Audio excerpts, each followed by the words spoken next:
जय माता दी। हमारे दैविक कथा कहानी चैनल पर आप सभी का स्वागत है। 9 दिन नवरात्रि के समाप्त हो गए हैं। दशमी के बाद एकादशी ही आते हैं।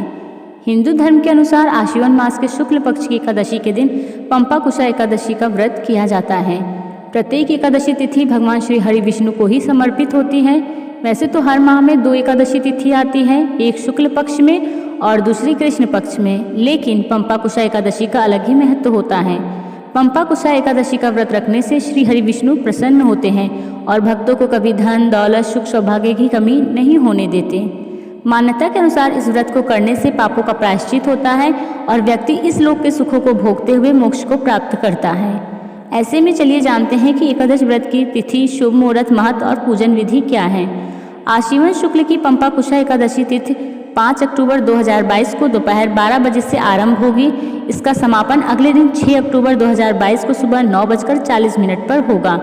उदया तिथि के आधार पर पंपाकुशा एकादशी का व्रत 6 अक्टूबर को ही माना जाएगा। एकादशी व्रत पारण का समय होगा 6:17 सुबह 7:26 7 अक्टूबर 2022 को।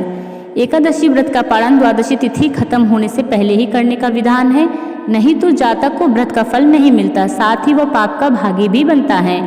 एकादशी का व्रत सभी व्रतों में श्रेष्ठ माना जाता है। पंपाकुश एकादशी व्रत के प्रभाव से व्यक्ति के जन्म मरण के बंधन से मुक्ति मिल जाती है। कहते हैं कि इस व्रत का महात्मा स्वयं श्री कृष्ण ने युधिष्ठिर को बताया था। कहते हैं जो पंपाकुशा एकादशी का व्रत करते हैं उन्हें मृत्यु के पश्चात यमराज का कष्ट नहीं झेलना पड़ता।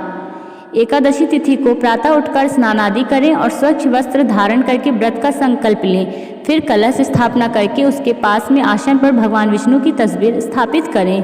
इसके बाद धूप दीप फल फूल आदि से भगवान विष्णु का विधि पूर्वक पूजन किया जाता है। धर्मराज युधिष्ठिर कहते हैं कि हे भगवान, पंपाकुशा एकादशी व्रत कथा क्या है। प्राचीन समय में विंध्य पर्वत पर क्रोधन नामक एक बहेलिया रहता था। वह बड़ा ही क्रूर था। उसका सारा जीवन हिंसा, लूटपाट, मदपान और गलत संगति पाप कर्मों में ही बीतता था। जब उसका अंतिम समय आया तब यमराज के दूत बहेलिया को लेने गए और यमदूत ने बहेलिया से कहा कि कल तुम्हारे जीवन का अंतिम दिन है, हम तुम्हें कल लेने आएंगे। यह बात सुनकर बहेलिया बहुत भयभीत हो गया और महर्षि अंगिरा के चरणों पर गिराकर गिर पड़ा।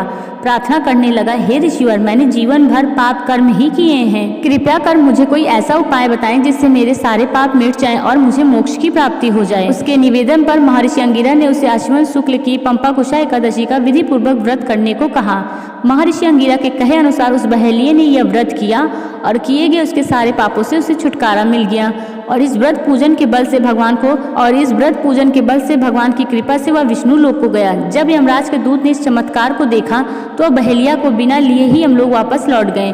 जो मनुष्य कठिन तपस्याओं के द्वारा फल की प्राप्ति करते हैं वह फल इस एकादशी के दिन और क्षीर सागर में शेषनाग पर शयन करने वाले भगवान विष्णु को नमस्कार कर देने से मिल जाता है और मनुष्यों को यम के यहाँ दुख नहीं भोगने पड़ते।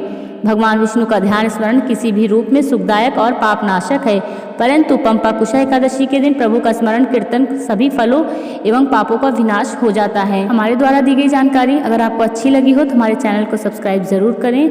जय माता दी।